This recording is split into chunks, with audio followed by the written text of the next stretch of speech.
اعوذ باللہ من الشیطان الرجیم، بسم اللہ الرحمن الرحیم۔ آپ سب دیکھ رہے ہیں قاری عمر صدیقی یوٹیوب چینل۔ انشاءاللہ تبارک و تعالی آج ہم شادی کے حوالے سے، نکاح کے حوالے سے، مہر کے حوالے سے گفتگو کریں گے،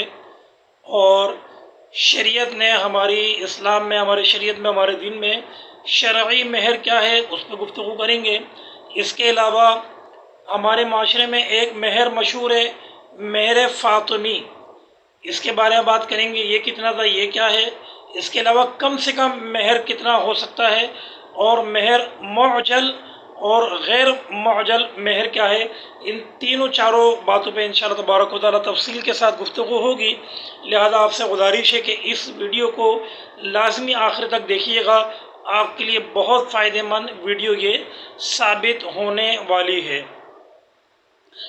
سب سے پہلی بات تو یہ ہے کہ ہمارے دین اسلام میں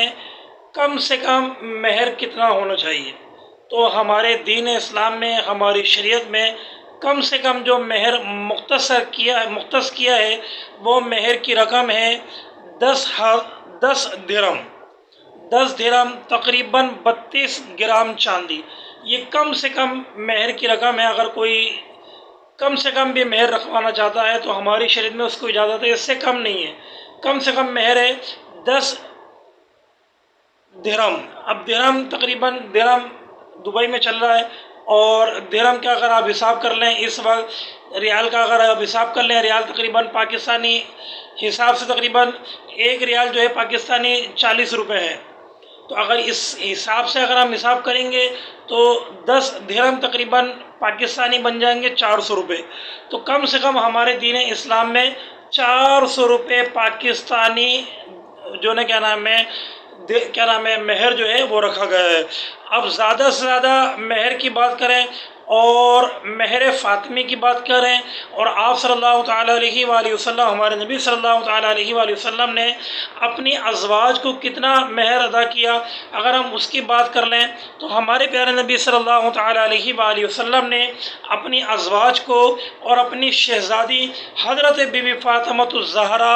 رضی اللہ تعالی عنہا کو جو مہر ان کا مختص کیا، وہ مہر کی رقم تھی 500 درہم۔ 500 درہم جو ہے وہ مہر کی رقم تھی، اور 500 درہم کو تقریباً یہ 500 مہر کی رقم تھی۔ اگر آپ اس میں چاندی کی بات کر لیں تو 131 تولہ 3 ماشے چاندی بن رہی۔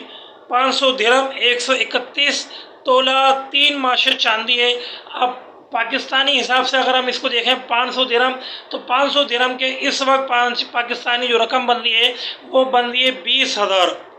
اور اسی مہر کو جو ہے مہر فاطمی کہا جاتا ہے، جو ہمارے ہاں مشہور ہے مہر فاطمی، اسی مہر کو کہا جاتا ہے، کیونکہ آپ صلی اللہ تعالیٰ علیہ وآلہ وسلم نے حضرت بی بی فاطمۃ الزہرا رضی اللہ تعالی عنہا کا جو مہر مقرر کیا وہ 500 مقرر کیا۔ اس وقت پاکستانی وہ 20,000 بن رہے ہیں، اور اسی کو مہر محمدی بھی کہا جاتا ہے، اور یہی مہر فاطمی بھی ہے۔ اور آپ صلی اللہ تعالیٰ علیہ وآلہ وسلم نے اپنی ازواج کا بھی مہر یہی مقرر کیا 500 درہم، جو کہ پاکستانی اس وقت جو ہے وہ 20,000 بن رہے ہیں۔ تو یہ شرعی حساب سے مہر کی رقم تھی، جو کہ میں نے کم سے کم مہر کی بھی رقم آپ کو بتا دی، اور زیادہ سے زیادہ مہر کی رقم اور مہر فاطمی کیا وہ بھی بتا دیا۔ اچھا، ایک بات اور میرے ذہن میں ہے، وہ بھی میں آپ سے شیئر کرتے چلوں۔ اکثر لوگ جو ہے وہ زیادہ سے زیادہ مہر لگواتے ہیں، اس کے بارے میں کتابوں میں ملا، اگر کوئی اپنی واہ کروانے کے حوالے سے زیادہ سے زیادہ مہر رکھتے ہیں، 1-1 لاکھ 2-2 5-5 لاکھ روپے، اور دیتے نہیں ہیں، ایسے لوگ بھی ہیں، میں بھی جانتا ہوں، میں بھی 2009 سے نکاح پڑھا رہا ہوں، ایسے لوگ ہیں بڑی بڑی رقم جو ہے نا مہر میں رکھوا دیتے ہیں، اتنی ان کی مہینے کی سیلری نہیں ہوتی جتنی ان کی جو ہے کیا نام ہے مہر کی رقم ہوتی ہے۔ ہم بھی سمجھاتے ہیں، اور حدیث میں بھی آیا، بزرگوں نے یہ فرمایا،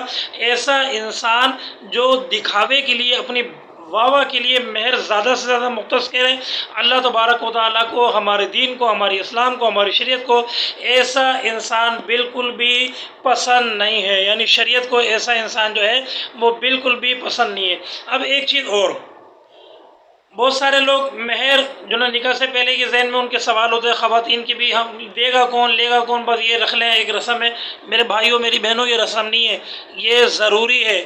آدمی کا ادا کرنا ضروری ہے اور عورت کا لینا ضروری ہے۔ ہاں اگر عورت اپنی خوشی سے اس کو معاف کر دے، نہ لے، یا لینے کے بعد وہی رقم اس کو دے دے، تو یا اس میں ہماری شریعت میں اجازت ہے۔ مگر اگر کسی کے ذہن میں یہ سوال ہے کہ میں نکاح کر رہا ہوں، مہر لکھ دیتا ہوں، دینا کس نے ہے، ایسے شخص کے بارے میں حدیث شریف میں آیا کہ ایسا آدمی اور ایسا عورت جس کے ذہن میں یہ ہو کہ مہر تو دینا ہی نہیں ہے، نہ لینا ہے، چلو ایک مہر جو ہے کیا نام ہے ایک رسم کے طور پہ لکھوا دیں، ایسے شخص اور ایسے عورت اور ایسے آدمی کے بارے میں آیا کہ قیامت کے دن وہ دونوں زانی اور زانیہ کے طور پر اٹھائے جائیں گے۔ تو لہذا جو مہر کی رقم آپ وہی طے پائیں جو کہ آپ آسانی کے ساتھ دے دیں، اور بہتر یہی ہے۔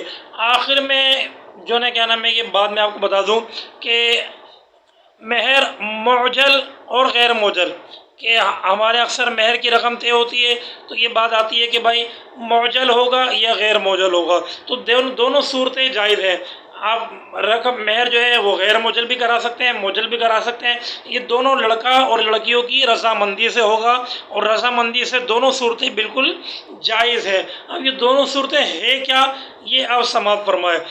فرمایا مہر معجل اور غیر معجل دونوں ہی واجب الادا، یعنی دونوں صورتوں میں ادا کرنا ہوگا۔ البتہ مہر معجل کی ادائیگی پر رخصتی کو موقوف کیا ہے، اور اس کی ادائیگی جلد سے جلد ہے۔ اگر آپ نے مہر معجل رکھا ہے تو اس کی ادائیگی آپ نے جلد سے جلد کرنی ہوگی،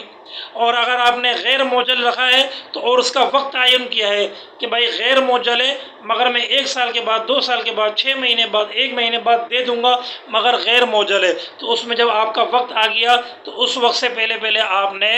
دینا ہوگا۔ تو یہ مہر کے حوالے سے 3-4 سوال تھے آپ لوگوں کے جو کہ میں نے بتا دیے۔ اگر آپ کے ذہن میں مہر کے حوالے سے، شادی کے حوالے سے اگر کوئی بھی آپ کے ذہن میں سوال ہے تو میرے نمبر پہ بھی آپ بتا سکتے ہیں، اور اپنا استخارہ بھی اس نمبر پہ کروا سکتے ہیں 0315292926، یا مجھے کمنٹس بھی کر